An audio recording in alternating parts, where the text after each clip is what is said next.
साथियों, आपका स्वागत है। आज हम एक नई विभूति से मिलाने जा रहे हैं और वो विभूति अपने आप में एक नई एक शख्सियत है। उनका परिचय वास्तव में अनूठा है, पर हम उनसे प्रभावित हुआ क्योंकि उनका जन्म जब मैंने आधार कार्ड में देखा, उनका जन्म 16 जून 1947 को जन्म हुआ है। और उस व्यक्ति से मैं मिलने जा रहा हूँ जो देश की आज़ादी से पूरे 2 महीना पहले उनका जन्म हुआ। और मैं अपने आप को बड़ा सौभाग्यशाली मानता हूँ कि ऐसी हस्ती का दर्शन हो रहा है। और उनमें एक विभूति है कि वो एक पेशे से MBBS डॉक्टर हैं, लेकिन किसी कारणवश उनकी विजन चली गई, आंखें चली गई और उन्होंने उस दृष्टिबाधिता के क्षेत्र में कुछ अनोखा करने का ठानी और आज मेरे साथ में है। इनका नाम है श्रीमान घनश्याम जी। और घनश्याम जी, आपका स्वागत है। और लाइव टेलीकास्ट में हम जुड़ेंगे, देख भी रहे, सोशल मीडिया तक जाएगी। और आस्था स्पेशल स्कूल भिवानी का एक YouTube चैनल है और उसमें जो स्कूल है जो दिव्यांग बच्चों के लिए, नेत्रहीन बच्चों के लिए काम कर रहा है, तो मैं आपका अभिनंदन करता हूँ। कृपया आपके बारे में बताइए सर, कैसे क्या हुआ? मैं डॉक्टर जीवी सेंगर हूँ और मैं मेरी क्वालिफिकेशन के हिसाब से, विशेष हिसाब से डॉक्टर हूँ, MBBS डॉक्टर हूँ। और मुझे दृष्टि की बीमारी हुई, आँखों की बीमारी हुई, उसका पता जब मैं MBBS कर रहा था उसमें पता चला था मुझको कि उसको आँखों की बीमारी है, रेटिनाइटिस पिगमेंटोसा, जिसमें धीरे धीरे विजन जाना शुरू हो जाती है। और तब से मेरे को मालूम था कि मुझे ब्लाइंड होना है। उसके बावजूद भी मेरे बड़ी कठिनाइयों के बावजूद साथ अपना MBBS का डिग्री प्राप्त किया और उसके बाद शासकीय सेवा में लग गया मैं। किंतु चिंता थी कि अच्छी चली जाएगी तो क्या होगा, तो उसके लिए काफ़ी चिंता था मैं।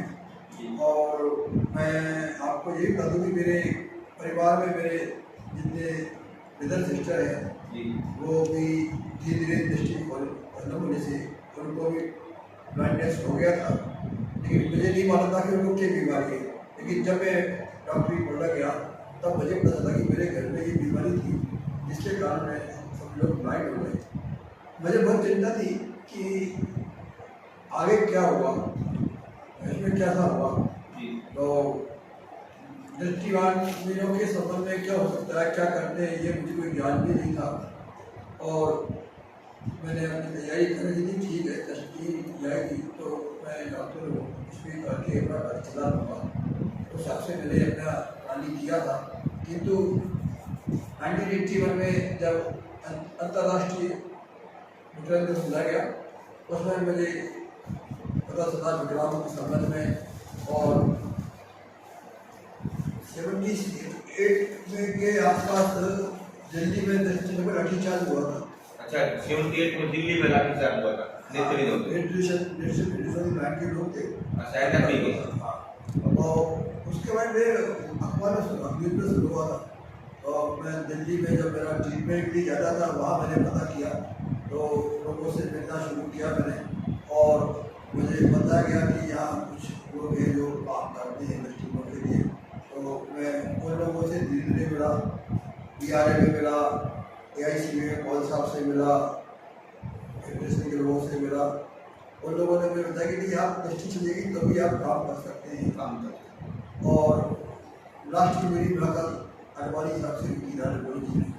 उन्होंने मुझे बोला कि डॉक्टर सिंह, आपने अगर एक्शन कर लिया डिसेबिलिटी को तो 50% आपका डिप्रेशन हो गया। तो मैं इस माध्यम से यही बोलना चाहता हूँ कि अगर किसी की दृष्टि जा रही है, ऐसी बीमारी है जिससे का इलाज नहीं हो सकता, तो उसे हम स्वीकार करके और जो दृष्टि जाने के बाद स्थिति होगी उससे हम अपना मुकाबला करें, तो उसके लिए अगर इन्वेस्ट करें एक जरूरी आस्पेक्ट होता है, उस पर बहुत ध्यान दें। फिर मैंने अपना ट्रेनिंग भी किया बॉम्बे में जाकर, NAB बॉम्बे में 3 माह का ट्रेनिंग किया मैंने। उससे मुझे काफ़ी मार्गदर्शन मिला। इंदौर में हमारे यहाँ मध्य प्रदेश दृष्टि कल्याण संघ है, जिसके फाउंडर MV शुभंकर हैं, जो नहीं रहे, विगत 2-3 साल पहले उनकी डेथ हुई है। तो उनने कभी मुझे मार्गदर्शन दिया और उनके मार्गदर्शन में जब मैंने बॉम्बे से ट्रेनिंग लिया तो मुझे लगा कि मुझे भी दृष्टिहीन काम करना चाहिए नेत्रहीनों के लिए काम करना चाहिए। और हम अपनी तो करते ही हैं, उनके लिए जो हमारे कोई जरूरत के लोग हैं उनके लिए समाज के लिए कुछ करें, उस लगन से, उस मोटो के साथ मैं मध्य प्रदेश डिस्ट्रिक्ट कल्याण परिषद के साथ 1982 से जुड़कर काम लगातार आज तक करता चला रहा हूँ।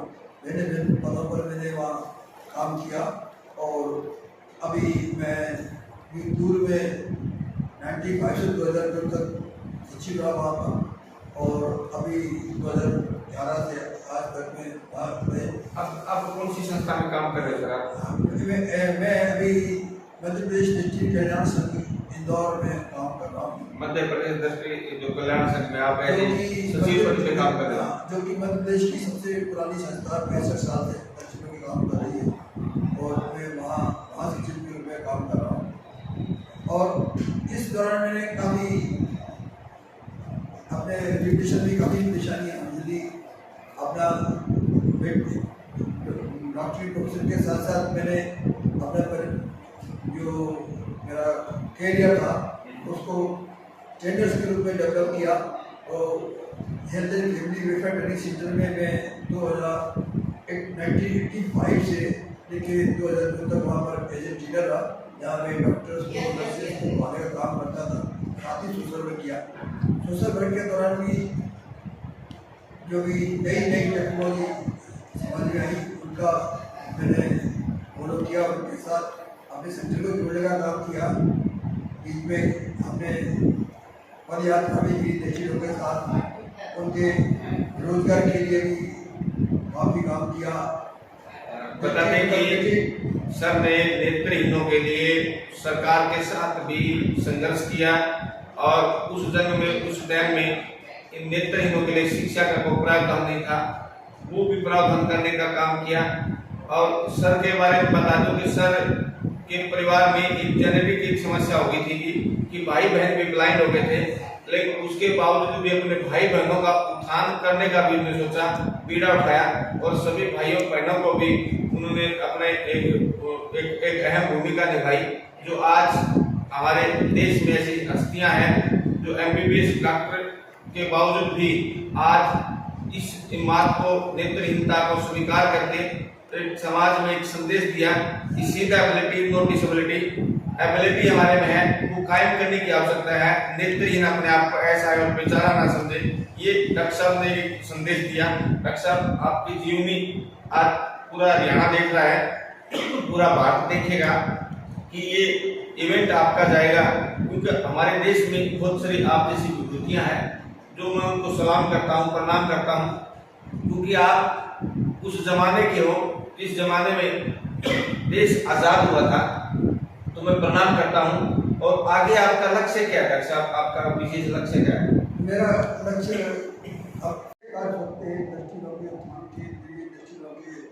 विकास के लिए वो मैं सतत करता रहूँगा। मेरी अब उम्र ज़्यादा काफ़ी हो गई है तो बहुत ज़्यादा एक्टिव नहीं हो पाता हूँ, लेकिन चाहता हूँ कि कुछ करता रहूँ। मेरे को जो शक्ति और एनर्जी मिलती है तो इस काम से बहुत ज़्यादा शक्ति मिलती है। उसी कारण, उसी एनर्जी के कारण मैं जो कुछ काम अच्छा मुझसे हो सकता है मैं करने का प्रयास कर रहा हूँ। डॉक्टर साहब ने बताया कि मेरे को इन दिव्यांग नेत्रहीन बच्चों के बीच को काम करने से मुझे एक एनर्जी मिलती है। आज देखिए हम बंगलोर में बैठे हैं और बेंगलोर में समर्थनम के साथ में असिस्टिव टेक्नोलॉजी के संबंध में एक दिन का सेमिनार था और ये सर मध्य प्रदेश इंदौर से आए हैं और इस उम्र के अंदर इनका जज्बा, मैं कहता हूं कि हमारे से ज्यादा जज्बा है और जज्बे को मैं सलाम करता हूं। और मैं सभी से निवेदन करता हूं कि इस वीडियो को ज्यादा से ज्यादा शेयर करें ताकि ऐसे हस्तियों को एक मनोबल मिल सके और हमारे लिए और नेत्रहीनों के लिए प्रेरणा बन सके। तो डॉक्टर साहब आपने आज इंटरव्यू दिया, मैं आपको बहुत बहुत आभार व्यक्त करता हूँ, मैं आपको सलाम व्यक्त करता हूँ और समय मिला तो मैं आपके पास से वहाँ इंदौर में जरूर आऊँगा और हम इस चीज़ को नई गतिविधि अंजाम देंगे। आपको भी धन्यवाद, आपने मुझे इतना समय दिया और मुझे इस लायक समझा कि मैं आपके साथ इंटरव्यू कर सकूँ। जी, तो मैं तो वैसे कोई शक्ति नहीं, सिर्फ एक जमीन से लगा हुआ कार्य करता हूँ, मैं मुझसे इस कार्य बन सकता है करने की कोशिश करता हूँ। आपने मुझे जो भी समय दिया, जो भी दिया